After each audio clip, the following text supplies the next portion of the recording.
Alors maintenant, on va regarder sur l'entrepôt, mais d'une manière différente, cet ami qui nous chauffe et nous éclaire.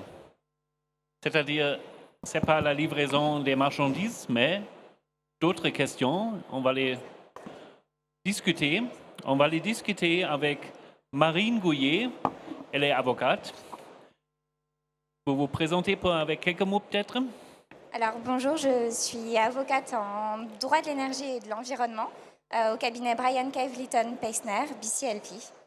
Et donc on travaille beaucoup avec la Philogue sur les questions de développement de l'énergie solaire sur l'entrepôt au niveau des réglementations et pour améliorer le cadre juridique à cet égard pour accélérer l'énergie solaire.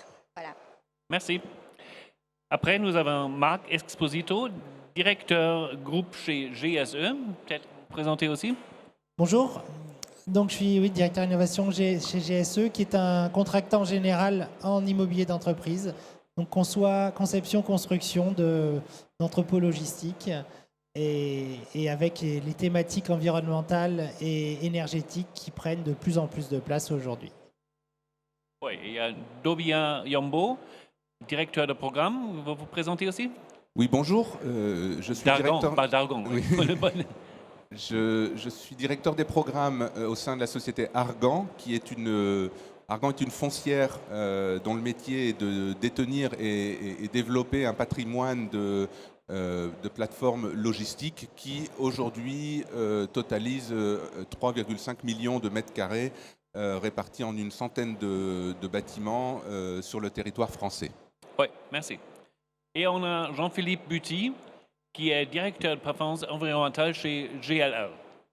Bonjour à tous.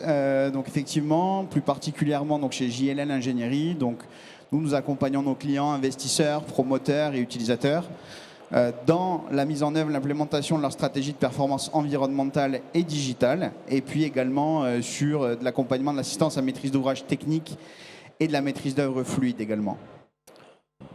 OK. Alors, comme j'ai déjà annoncé, on s'occupe de l'énergie un petit peu, la possibilité de produire de l'énergie par un entrepôt. C'est pas normal, mais on a des surfaces sur le toit et des façades et aussi sur les parkings où on peut produire non seulement de l'énergie solaire, mais aussi de l'énergie éolienne. Et on peut prendre aussi la géothermie du bain. Alors, il y a différentes possibilités.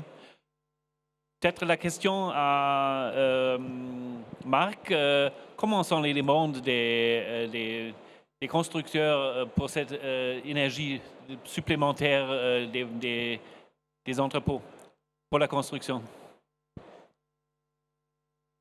Alors, la demande aujourd'hui, elle est évidemment très haute. Parce qu'il y a un historique en fait de la production d'énergie renouvelable sur les entrepôts qui date en France d'il y a plus de 10 ans, qui a commencé par des grosses incitations financières. Il y a en 2008, je crois, il y a eu un tarif de 60 centimes du kilowattheure qui a été proposé pour le rachat d'énergie. Ça a fait un gros appel d'air, ça a même fait une spéculation qui en 2011-2012 a été stoppée assez net et qui a presque fait disparaître la production d'énergie renouvelable sur les bâtiments. Et il a fallu attendre 2016-2017 pour que, on va dire, les mécanismes gouvernementaux se reclarifient et proposent à nouveau quelque chose qui soit plus raisonnable, plus stable et qui donne l'envie de le faire. Mais ça n'a pas suffi. Ça n'a pas suffi parce que c'est posé des problématiques administratives et financières. Et c'est certainement une des raisons pour laquelle ce qui a tout changé, c'est la loi énergie-climat en 2019 qui a imposé la production d'énergie renouvelable sur ce type de bâtiment. Et depuis, là, ça explose. Alors, ça explose même encore plus avec, en 2022, la crise énergétique qui fait que les éventuels sujets financiers, en tout cas de rentabilité économique, ont été complètement balayés par cette nouvelle crise et par le prix de l'énergie qui s'est envolé.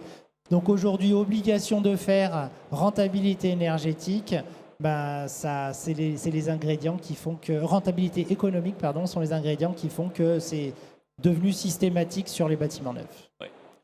Jobia, dans votre portefeuille, comment vous avancez là avec le point d'énergie? Alors, concernant Argan, le premier bâtiment équipé de panneaux solaires a intégré notre patrimoine vers 2015. C'est un bâtiment que l'on a acquis et qui disposait déjà d'une toiture photovoltaïque qui était issue justement de l'époque où il était très avantageux de revendre l'énergie à EDF. Nous concernant, nous avons choisi pour le développement de nos nouveaux bâtiments de partir sur l'autoconsommation, puisque on a constaté que la demande de nos clients locataires était très largement portée sur une sécurisation de leurs coûts d'exploitation, parmi lesquels les coûts d'énergie sont une part importante. Et cette notion de circuit court de l'énergie nous tenait à cœur. Et donc depuis 2018, nous avons systématisé l'implantation de panneaux photovoltaïques sur la toiture de nos nouveaux bâtiments, ce qui fait qu'aujourd'hui, sur l'ensemble de notre patrimoine, on a environ 150 000 mètres carrés de panneaux photovoltaïques qui sont déployés. Et très récemment, nous avons opté pour l'ajout de batteries de stockage de l'énergie. C'est une innovation que nous avons intégrée et systématisée sur nos nouveaux développements depuis début de l'année 2022, il y a 1 an et demi, et que nous avons intégré un concept que l'on a dénommé autonome et qui est aujourd'hui le standard de nos entrepôts. Donc tous nos nouveaux entrepôts aujourd'hui disposent d'une centrale photovoltaïque en toiture et de batteries de stockage pour augmenter l'autonomie électrique du bâtiment et donc réduire l'empreinte carbone des activités du locataire sur le site. Ok, merci. Alors, on a entendu que l'innovation se fait du point de vue construction. Comment la législation est innovative en ce cas-là? Oui, alors donc, pour revenir assez rapidement sur le cadre juridique, voilà, quand vous êtes un entrepôt, vous voulez vendre ou pas votre énergie solaire que vous produisez, il y a 2 manières. Donc, soit vous l'autoconsommez, soit vous injectez au réseau l'énergie que vous produisez. Ou soit vous faites un mix. Donc, vous avez vos propres besoins dans l'entrepôt, vous autoconsommez et le surplus qui n'est pas consommé va être injecté au réseau et vous pouvez le revendre. Là, on a à nouveau 2 manières de revendre l'énergie. Ça dépend de la taille de votre installation, donc par exemple en toiture ou en ombrière sur votre entrepôt. Si c'est une petite installation, vous pouvez avoir accès à un guichet ouvert. Là, vous faites votre demande de raccordement et vous avez le droit au mécanisme de soutien qui est en général un contrat d'achat. Soit vous passez via un appel d'offres de la Commission de régulation de l'énergie si votre installation est plus grosse. Donc là, en ce moment, c'est si votre installation elle fait plus de 500 MW. Avant, le seuil était à 100 MW. Donc, il faut savoir que l'appel d'offres, c'est un mécanisme plus contraignant. Il y a tout un dossier à établir. Il y a des contraintes supplémentaires en termes de délai, en termes de choses à respecter. Donc, c'est voilà. Après, on est sur des prix différents. Et pour revenir donc sur ce que Marc avait dit, en effet, il y a eu des fluctuations de prix, il y a eu des fluctuations de disponibilité, donc de projets, de taux de puissance choisis pour les projets qui allaient être lauréats. Et donc, il y a des moments qui ont été plus ou moins intéressants. Donc, les appels d'offres, la vente sur le marché, tout ça, ça a commencé dans les années 2000. Et il y a eu un moment donné où, dans le guichet ouvert, c'était super intéressant de vendre. On était à 300 € du mégawatt en 2006. Ça allait jusqu'à 500 € si vous étiez intégré au bâti. Donc là, c'était vraiment très intéressant. En 2010, ça a commencé à complètement réduire le prix et il y a eu un moratoire. Donc là, évidemment, ça a eu un effet très désincitatif pour toute la filière. Les entrepôts qui souhaitent avoir les panneaux photovoltaïques ou même les tiers investisseurs qui vont venir proposer leur solution de panneaux photovoltaïques en toiture. Voilà, donc il y a eu un effet de désincitation. Après, ça a recommencé donc voilà, dans les années 2016. Et ça, c'est ce qu'on appelle les appels d'offres Creux 4. Donc là, il y a eu beaucoup d'appels d'offres, il y a eu beaucoup de disponibilité, il y a eu des prix qui étaient évidemment baissés, mais corrects, suffisants pour couvrir les charges, les coûts de construction et les charges d'exploitation. Et maintenant, on est... voilà, il y a des fluctuations, donc voilà, on est maintenant à environ 85 € du mégawatt en appel d'offres. En arrêté tarifaire, ça vient juste d'être augmenté et on va aller vers 120 € du mégawatt. Donc voilà, sachant que si vous vendez directement sur le marché, en ce moment, avec la crise des prix de l'énergie, vous pouvez vendre beaucoup plus cher, même sur des contrats à 10 ans, ou évidemment sur des contrats à 1 an. Alors là, les prix peuvent monter très haut, jusqu'à 1 000 € du mégawatt. Après, sur des contrats à 10 ans, ça va être inférieur, mais voilà. Donc il y a plusieurs solutions qui sont là, avec évidemment donc, des fluctuations. Il y a aussi une réforme tarifaire. Donc voilà, donc il y a des signaux un peu contradictoires du gouvernement, mais voilà, mais ça reste quand même globalement très intéressant. OK, merci. Jean-Philippe, du point de vue du marché, vous pouvez nous dire quelque chose sur les chiffres? Oui, alors aujourd'hui, il faut savoir qu'il y a assez peu d'études au niveau français et européen qui traitent précisément, on va dire, de la mise en place de photovoltaïque sur des bâtiments de logistique. Néanmoins, ce qu'on peut voir, c'est que globalement, la France, en 2020, était en retard par rapport à son point de passage et ses engagements en matière de développement d'énergie renouvelable. Et donc, effectivement, il y a eu notamment un renforcement de dispositifs réglementaires. Ce qu'il faut savoir aujourd'hui, on parlait d'autoconsommation.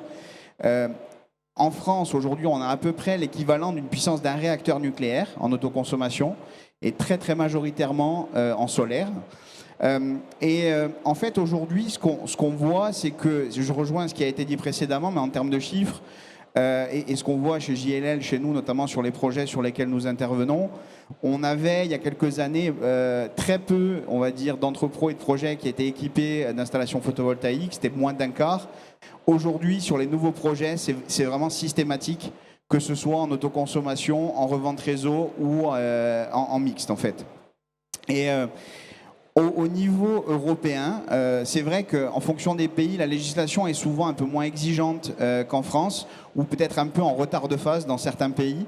Et ce qu'on voit dans ces pays-là en Europe, c'est que justement, la partie photovoltaïque sur les bâtiments logistiques est plutôt aussi portée par le marché, en fait, et les investisseurs qui aujourd'hui ont des politiques RSE et d'investissement socialement responsable assez exigeantes et qui vont vraiment être demandeurs de ce type d'installation.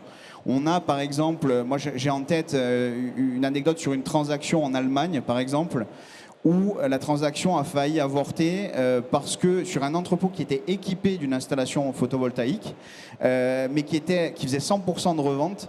Et en fait, la stratégie de l'investisseur n'était pas en accord avec ça parce que, en termes de décarbonation de ses actifs, l'énergie n'étant pas autoconsommée, le bilan carbone du projet de logistique n'était pas suffisamment bon.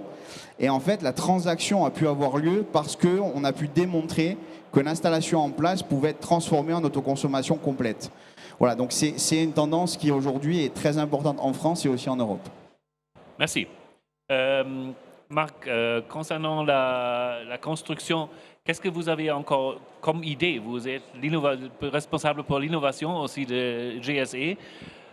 Les panneaux solaires, c'est un point. Qu'est-ce qu'il y a encore d'autre dans votre coffre? Alors c'est vrai que c'est pas très innovant, les panneaux solaires, on vient de le dire, ça fait 10 ans, mais il y a encore beaucoup à faire quand même, ne serait-ce que sur l'autoconsommation. L'autoconsommation, en fait, ça va avec beaucoup d'intelligence de pilotage. Comment on autoconsomme bien? On autoconsomme bien quand on stocke pas, d'abord, parce que le stockage, c'est un mal nécessaire, mais si on peut s'en passer, c'est mieux. Et aujourd'hui, on va dire que les besoins électriques sont en train de monter. Il y a le transport, évidemment, qui est en train de s'électrifier. Il y a le chauffage aussi. On a des entrepôts qui sont quand même encore en grande majorité chauffés au gaz. Donc, le transformer en électrique, c'est un besoin supplémentaire qui va... et qui a la mauvaise idée pour le coût du chauffage. C'est pas très compatible avec l'autoconsommation photovoltaïque, puisqu'on chauffe surtout en hiver, quand on produit surtout en été. Et ça, c'est compliqué. Mais Le véhicule, par contre, c'est quelque chose aussi de très compatible avec, avec du photovoltaïque. On recharge tous les jours, on recharge lentement, enfin, en tout cas sur plusieurs heures. Et donc, voilà, cette intelligence de pilotage, c'est vraiment un sujet, à mon avis, le premier sujet à regarder. Et puis derrière, il y a tous les sujets de stockage, effectivement. Et là aussi, c'est peut-être aussi compatible. Alors, on a vu les batteries chez Argan, c'est évidemment le sujet le plus évident et le plus mature. Il y a pas mal de choses qui se font. On parle beaucoup d'hydrogène parce que l'hydrogène, c'est une façon de stocker et c'est une façon de transporter de façon décarbonée aussi. C'est clairement pas mature. Tout le monde en parle, tout le monde y réfléchit. Il y a beaucoup de sujets, notamment financiers, économiques, à résoudre avant que ça se passe, mais ça bouge beaucoup là-dedans. Vous voyez un futur pour l'hydrogène? Moi, je le vois forcément quand on est dans la logistique, parce que quand on a des camions qu'il faut électrifier et l'hydrogène sur des gros camions semble être quand même une solution au moins aussi, voire plus prometteuse que les batteries. Quand on a un entrepôt qui surproduit de l'énergie renouvelable et qu'il va falloir stocker, on se dit que c'est quand même la technologie qui paraît résoudre tous les problèmes d'un coup, techniquement. Ouais. Dobia, qu'est-ce que vous avez comme restriction dans votre métier? Qu'est-ce que vous voulez adresser peut-être au gouvernement? Qu'est-ce qu'ils peuvent faire mieux? Alors aujourd'hui, le choix que nous avons fait de fonctionner en autoconsommation a été entre autres décidé par la complexité et la rigidité des procédures d'appel d'offres permettant de revendre l'électricité sur le réseau. Quand bien même ces procédures se sont assouplies, il faut savoir qu'on est quand même dans un marché qui est très dynamique et où l'échelle de temps est très rapide. Pour développer un projet logistique, un chantier, ça dure entre 8 et 12 mois selon la taille. Et les temps de prise de décision ne sont pas toujours compatibles avec le calendrier des appels d'offres. Donc ça, s'il y avait encore un effort à faire, c'est de donner encore plus de flexibilité pour permettre une agilité maximale des opérateurs qui auraient recours au processus d'appel d'offres. Par ailleurs, sur le côté réglementaire, on peut imaginer également qu'il y a quelques freins liés à la compatibilité entre les règles de sécurité des entrepôts. Il faut rappeler que les entrepôts, ce sont des installations classées pour la protection de l'environnement, considérées comme à risque d'un point de vue environnemental. Et l'ajout de panneaux photovoltaïques qui produisent en plus du courant continu tout étalé sur la toiture de l'entrepôt constitue un risque en plus et donc doit faire l'objet d'une réglementation. Parfois cette réglementation limite le développement possible de ces centrales lorsque on en vient à échanger avec les services des pompiers dans le cadre par exemple d'instructions de permis de construire. On a parfois des restrictions dans ce domaine-là. Donc ça, c'est vraiment pour l'aspect technique. Et le dernier volet, je ne sais pas si le gouvernement, si les autorités pourraient le faire, et si même ce serait une bonne chose d'ailleurs, il y a débat, c'est de rendre encore plus avantageuses, intéressantes les conditions de rachat de l'électricité pour davantage motiver les opérateurs à développer ces systèmes et pourquoi pas avec des systèmes mixtes comme on y réfléchit avec une centrale photovoltaïque en autoconsommation mais qui en cas de production de surplus permettrait de rejeter sans limite, on pourrait dire, l'électricité verte produite sur le réseau à des conditions avantageuses au niveau tarifaire et sans qu'il y ait non plus des engagements de distribution sur le trop long terme. Voilà les quelques points qu'on pourrait adresser. Ouais. Merci. Marine, qu'est-ce que vous pensez? C'est possible de réaliser ça en court terme? Alors, donc il y a beaucoup de sujets qui ont été abordés. En effet, les entrepôts, c'est des installations classées pour la protection de l'environnement. Ce qui s'est passé, c'est que, bon, voilà, évidemment, c'est les activités, notamment s'il y a des stockages de matières combustibles, inflammables, etc., c'est des activités à risque. Donc, évidemment, les risques peuvent, avec des panneaux photovoltaïques, être des risques à boule de neige, etc. Et donc, il y a eu un arrêté en 2016 qui est venu encadrer les risques lorsqu'on a une installation classée soumise à autorisation. Donc, on est sur une grosse installation classée avec des panneaux photovoltaïques. Donc, en effet, il y a toutes sortes de règles. Après, ça peut souvent être appliqué aussi au cas par cas et ça dépend aussi des relations que vous avez avec les services du préfet. Donc là, ce qu'on conseille, c'est de discuter le plus possible avec le préfet, en fait, quand vous êtes dans votre mécanisme de demande d'autorisation ou quand vous faites votre portée à connaissance de l'installation de photovoltaïque en toiture. Donc le mieux, c'est d'avoir des relations harmonieuses, de ne pas trop cacher de choses à l'administration, ils n'aiment pas trop ça. Voilà, donc ça c'est ce qu'on conseille. Mais après, voilà, c'est un régime qui se développe et voilà. Donc ça, c'est le côté ICPE, le côté... utilisation de l'énergie produite et qu'on ne peut pas autoconsommer parce que les besoins sont d'ores et déjà remplis au sein de l'entrepôt. Sur ce sujet-là, ce qu'on a essayé de faire donc avec la Philog, Diana était très active sur le sujet,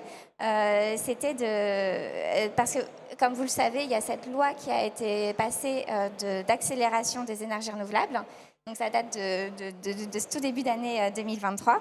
Et ce qu'on a essayé de faire, c'était de proposer une variante du cadre juridique lié à l'autoconsommation. Parce que, donc, en gros, vous êtes autoconsommation quand vous êtes la même personne qui consomme ce qu'elle a produit. Vous êtes autoconsommation collective quand c'est dans le même bâtiment. Donc, vous êtes des personnes différentes, mais c'est le même bâtiment. Et vous êtes autoconsommation collective étendue quand vous respectez un kilométrage de 2 km. Et après, vous pouvez obtenir une dérogation, mais c'est devant le ministre. Et vous pouvez aller jusqu'à 20 km. Mais alors, c'est très compliqué d'aller devant le ministre, c'est très démotivant. Voilà, on en avait échangé avec Diana et apparemment, il n'y a pas trop... Peut-être que vous connaissez des projets qui sont allés demander des dérogations au ministre, mais nous, pas vraiment de notre côté. Donc, ce qu'on a voulu faire passer dans la loi, c'était... d'étendre la possibilité d'être autoconsommation collective étendue dans une même zone logistique, artisanale et commerciale. Donc ça veut dire que vous avez votre entrepôt, vous produisez de l'énergie, vous autoconsommez pas tout, et ben vous pourriez donner votre énergie en fait à, par exemple, une industrie qui est juste à côté, dans la même zone que vous, à plus de 2 km, mais dans la même zone, en continuité de vous. Et voilà, et ça va être un débouché de l'énergie que vous auriez produite. Donc ça, on a essayé de le faire passer. Il y avait je crois qu'il y avait au Sénat, il y a une sénatrice qui a déposé je ne vais pas utiliser les bons termes, mais qui avait déposé l'amendement, mais après, il n'a pas été repris. Et voilà, mais ça, on continue de faire ça. Je pense que Diana est très motivée pour faire passer ça. Les membres de la Philog sont intéressés par ça. Donc, on continue. Il y avait ça, il y a là aussi, mais ça va être encore un chantier encore plus difficile. Mais par exemple, vous avez votre entrepôt dans le sud de la France, là où il fait super beau, et vous avez d'autres entrepôts dans une zone où c'est un peu plus gris.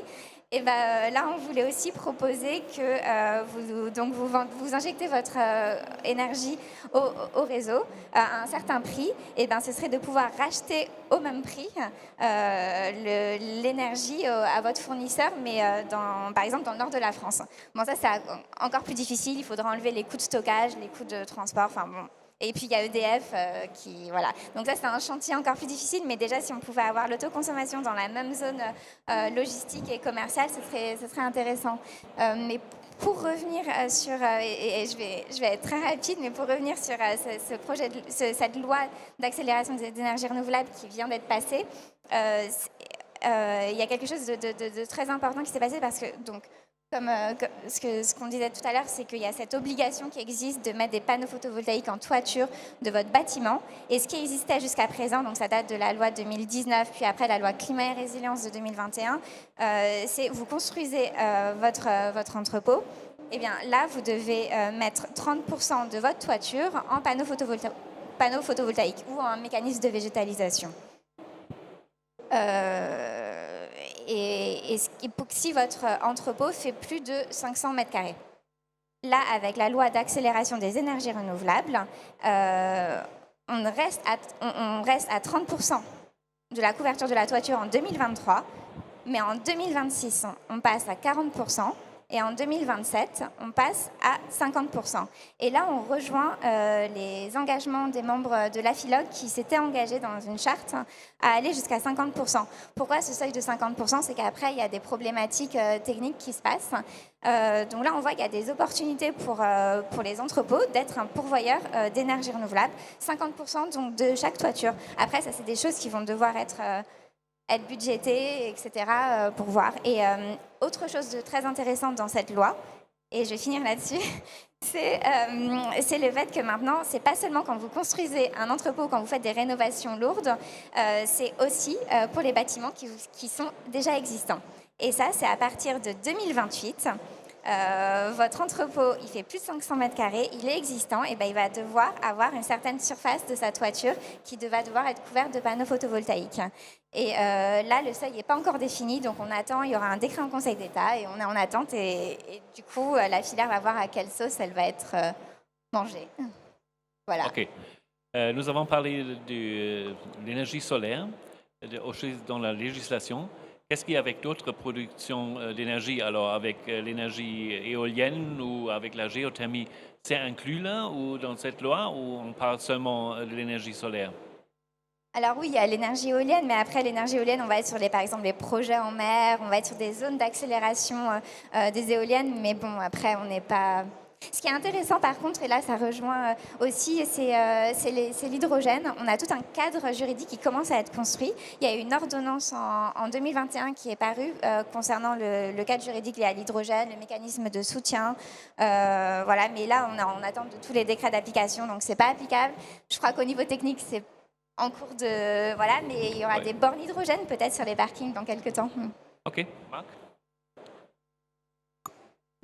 Oui, alors réglementairement, c'est vrai qu'on parle toujours d'énergie renouvelable, on ne parle pas de solaire, mais on parle aussi de taux de couverture de la toiture. Ouais. Donc on parle de solaire en fait, parce que sinon en éolien, on ne sait pas ce que ça veut dire que couvrir une partie de la toiture.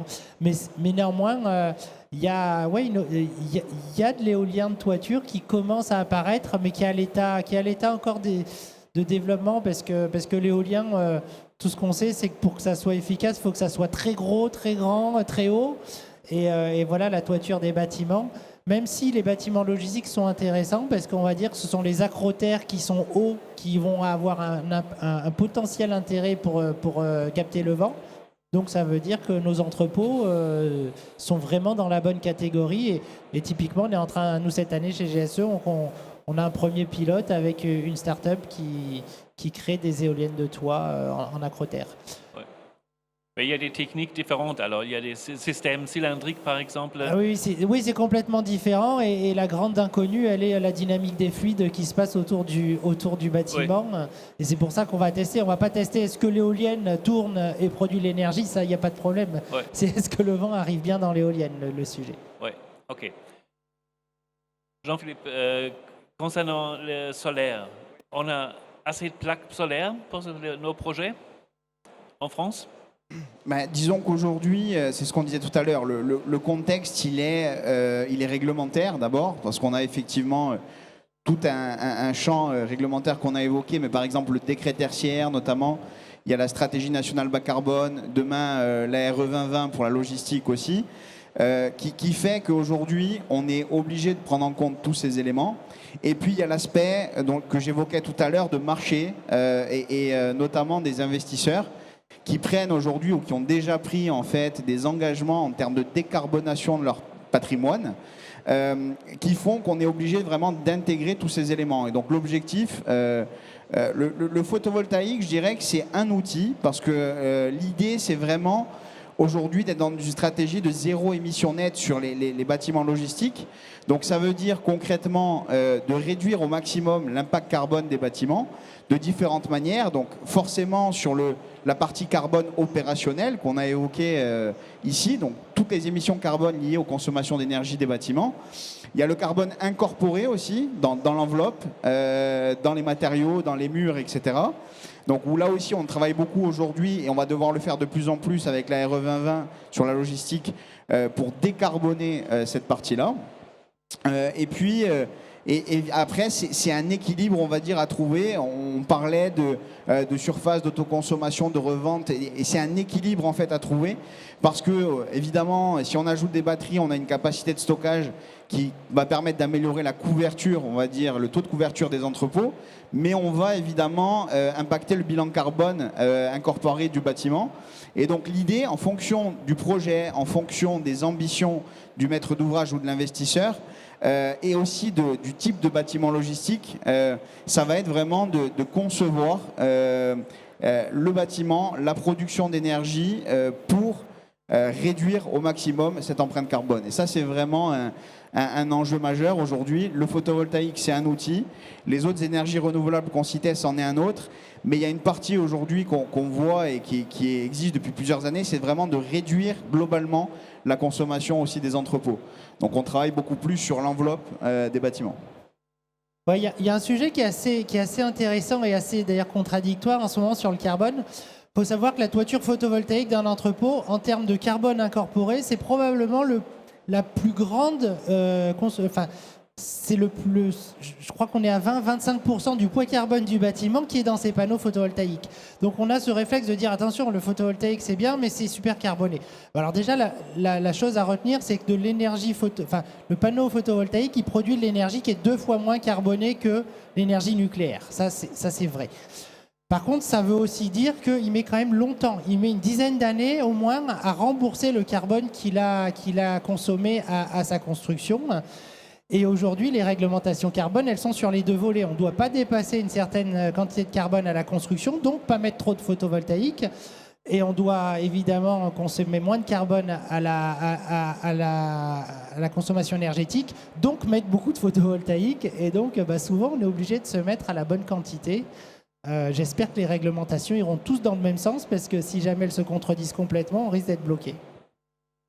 J'avais encore la question concernant la production des panneaux solaires. Est-ce qu'il y a suffisant parce qu'il y a une grande demande et la production, c'est très réglementé aussi. Alors, les Chinois font aussi des livraisons stratégiques. Alors, est-ce qu'il y a assez de plaques solaires en France actuellement? Il y a des gros délais en ce moment. C'est pas tant sur les panneaux, je crois, c'est plus sur la partie électrique qu'il y a derrière, sur les onduleurs. Et oui, tout ça est clairement drivé par les Chinois, qu'on le veuille ou non. Même quand on fait des panneaux bas carbone fabriqués en France, en fait, ils sont assemblés en France, mais il y a beaucoup de choses qui viennent de Chine. Je pense qu'on peut leur faire confiance, là, pour le coup, pour être capable de produire suffisamment, mais il y aura forcément s'il y a trop d'accélération, décélération, ça peut poser certainement des problèmes au moins momentanés, comme ce qu'il y a eu avec... finalement, la crise du Covid en Chine qui les a empêchés de produire, en même temps que nous, on en demande beaucoup.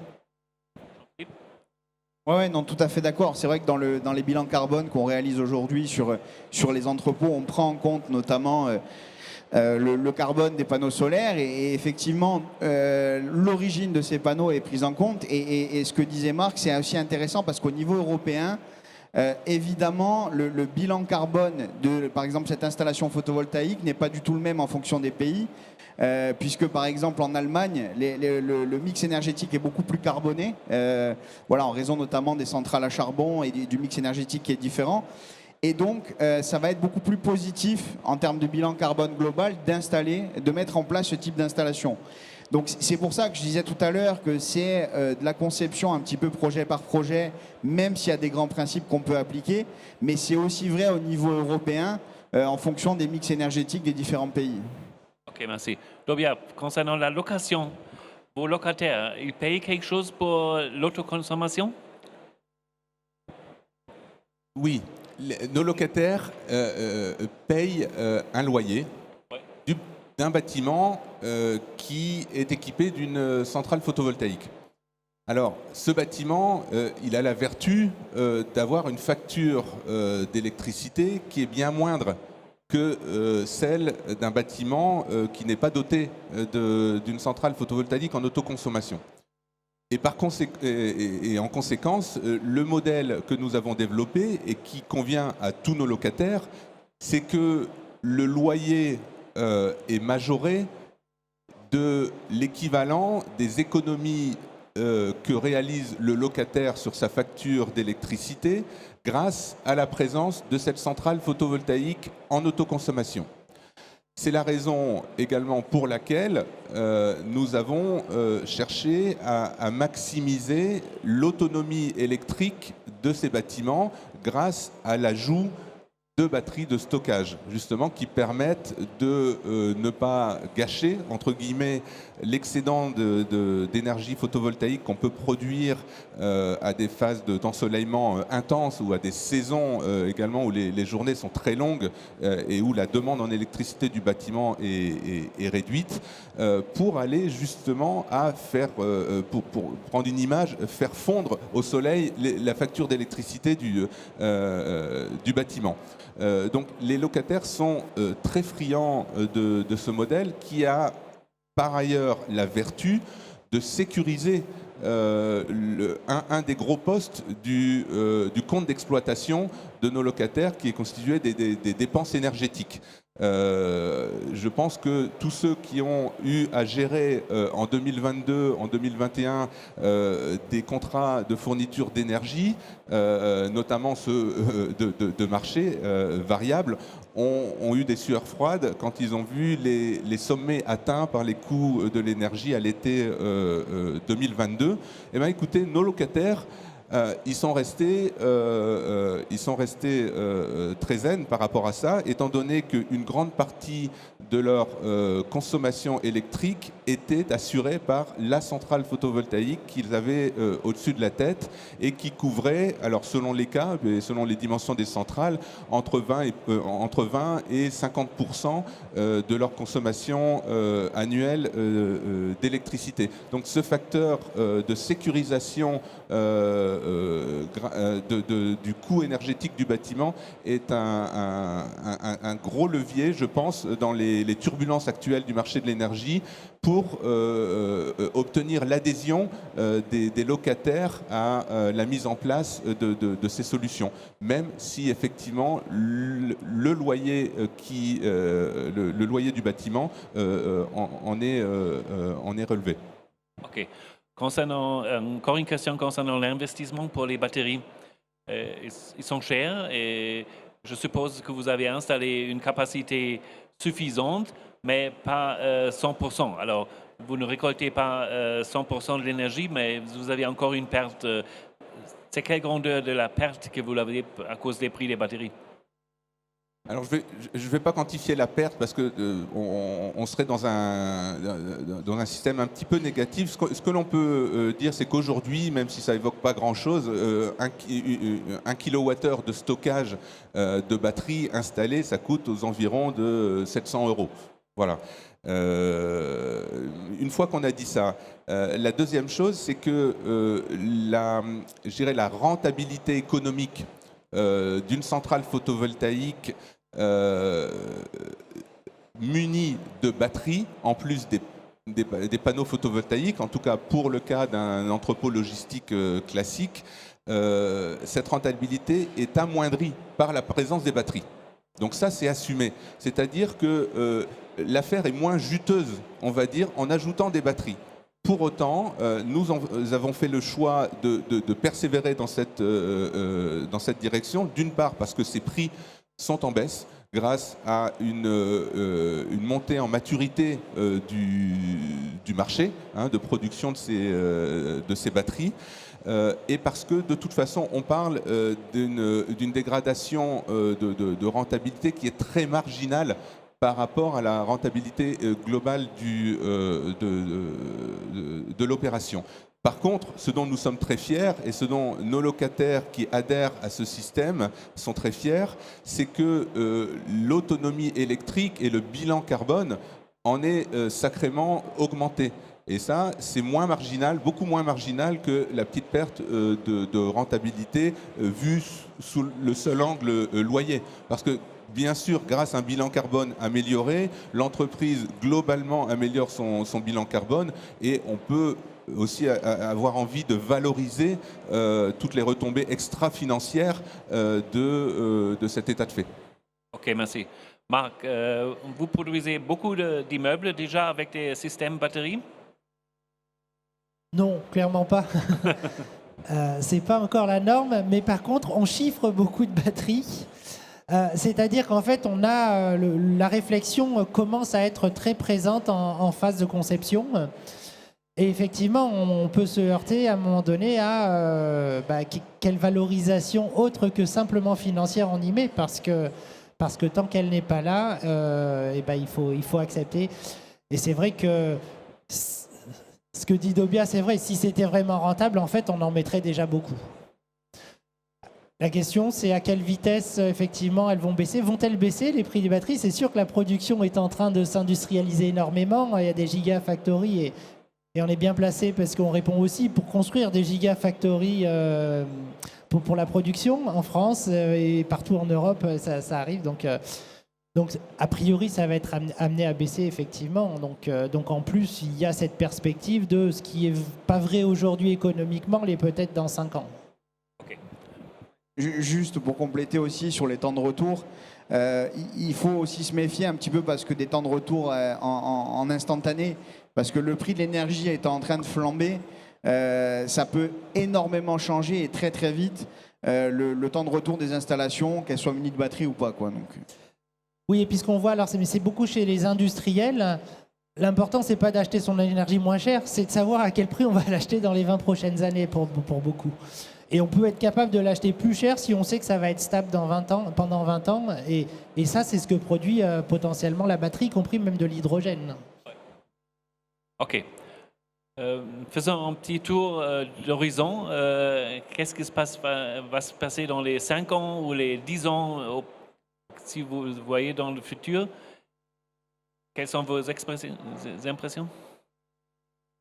Alors, ce qui arrive, c'est que pour moi, oui, l'énergie renouvelable solaire, c'est probablement l'une des moins chères et des moins carbonées qu'on va être capable de produire dans les 10 prochaines années.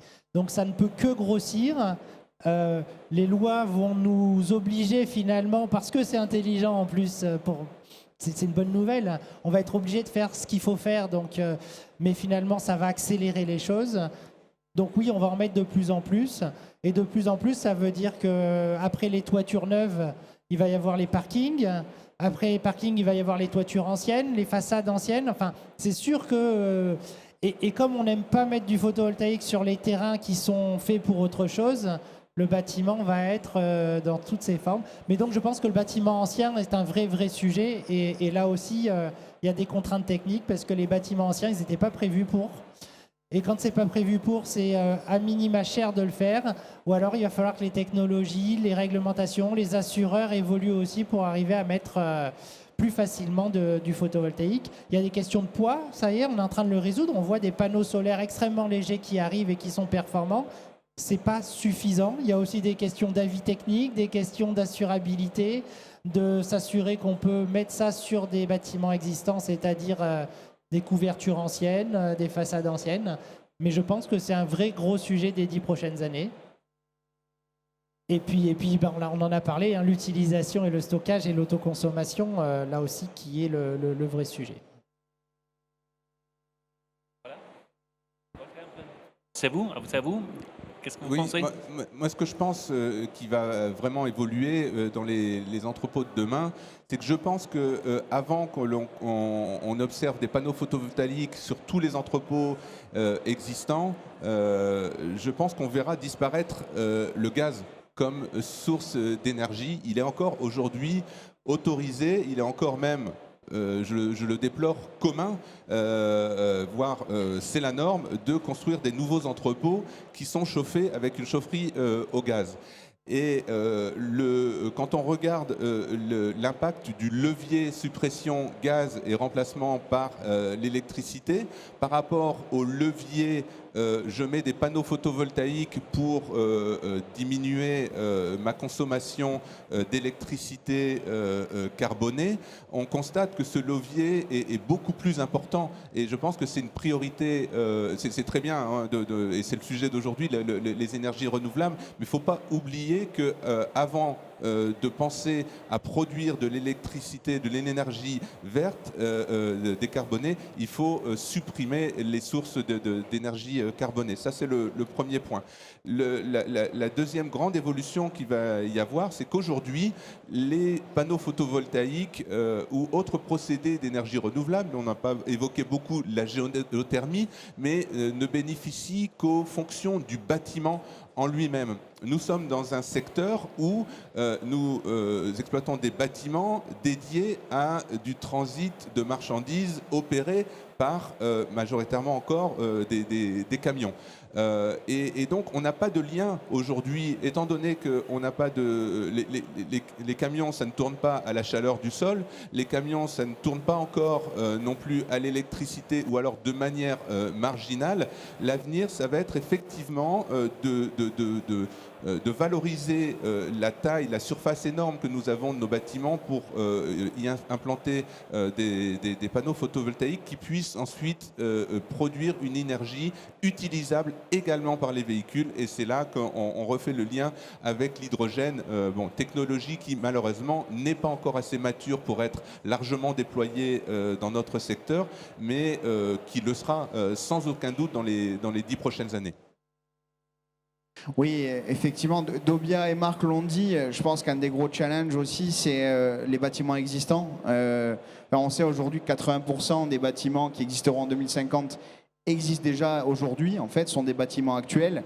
Et donc là-dessus, on a aussi des réglementations de plus en plus importantes de zéro artificialisation nette. Donc ça va aussi, ça pose beaucoup de questions sur le devenir des bâtiments logistiques d'aujourd'hui.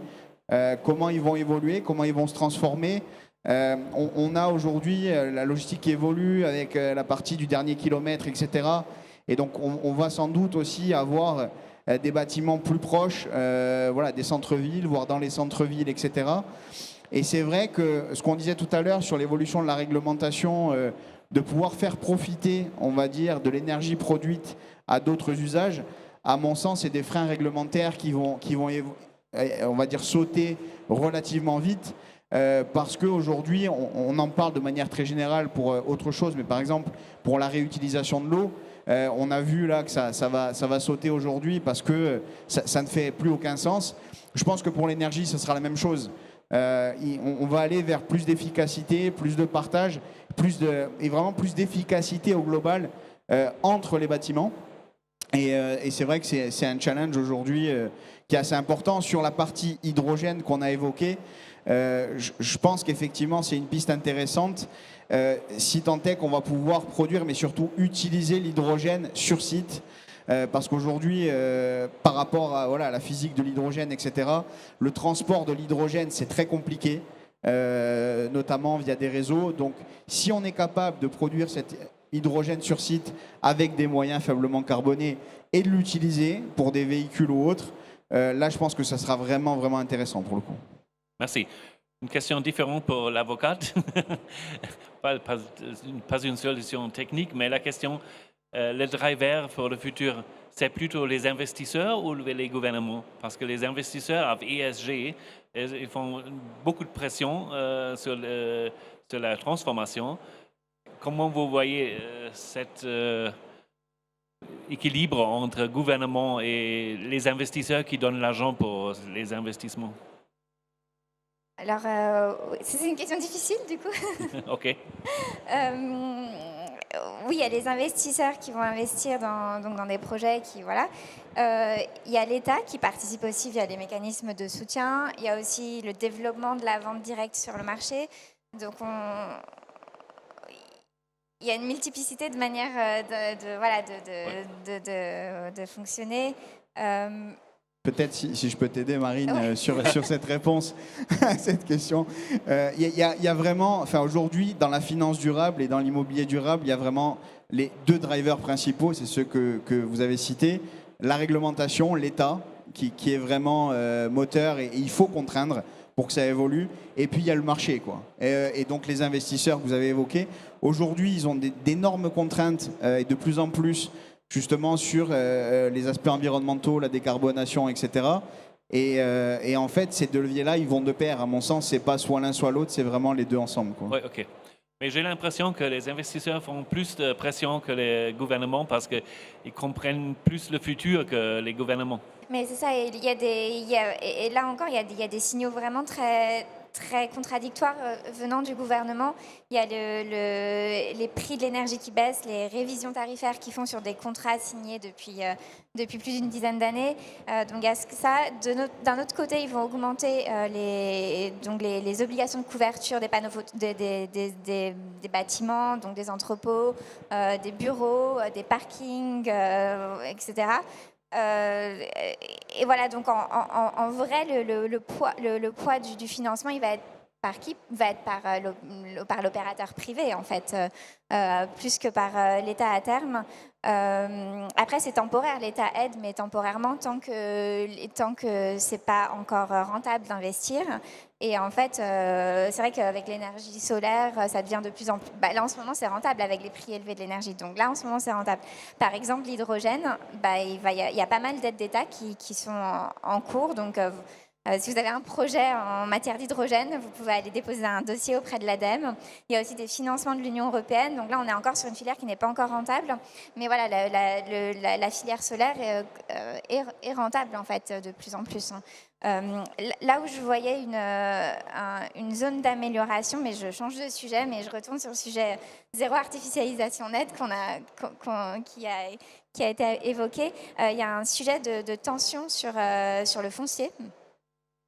Donc là, avec le zéro artificialisation nette, ça veut dire que si vous voulez construire un nouvel entrepôt, mais comme vous le savez sûrement déjà maintenant, la commune va devoir comptabiliser l'artificialisation qui va être faite. Donc vous faites un nouvel entrepôt, ça va être compté. Et si elle atteint son quota, advienne que pourra, vous n'aurez peut-être pas votre autorisation. On ne sait pas encore exactement comment ça va être appliqué. C'est à voir, mais il y a ce sujet-là. Et ça, c'est si vous voulez bâtir dans une zone qui n'est pas déjà artificialisée. Donc après, l'idée, c'est d'aller construire de plus en plus sur les friches, de revaloriser les friches industrielles. Donc ça, c'est un chantier à mettre en place. Voilà, la valorisation des friches. Il y a un autre sujet qui existe aussi, c'est le sujet des recours. Parce que malheureusement, maintenant, si vous avez un projet de construction d'un entrepôt, il y a de forts risques que vous ayez un recours. Donc vous avez 1 an pour votre autorisation d'urbanisme, votre autorisation environnementale, et après vous avez peut-être jusqu'à 2 ou 3 ans de recours. Donc ça, c'est un sujet sur lequel on essaye de travailler aussi, parce qu'il y a beaucoup de recours qui sont malheureusement abusifs et qui sont assez dogmatiques.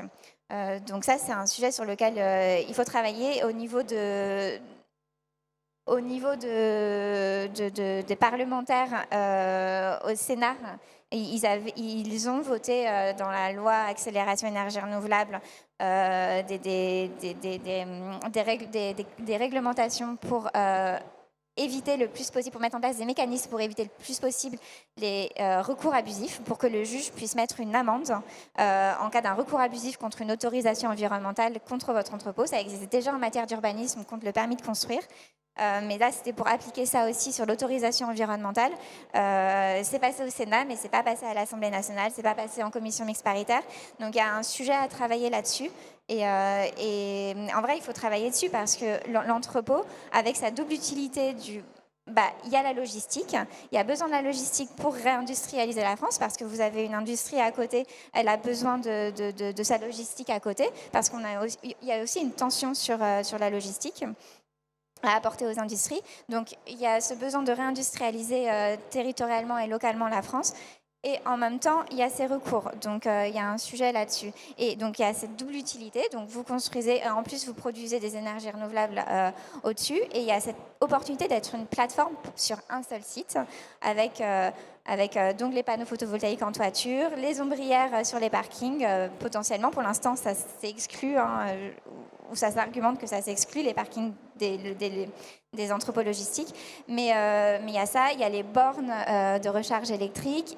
Il y a les bornes hydrogène peut-être à un moment donné, avec l'hydrogène produit via l'énergie photovoltaïque que vous avez produite sur le site, donc un hydrogène renouvelable.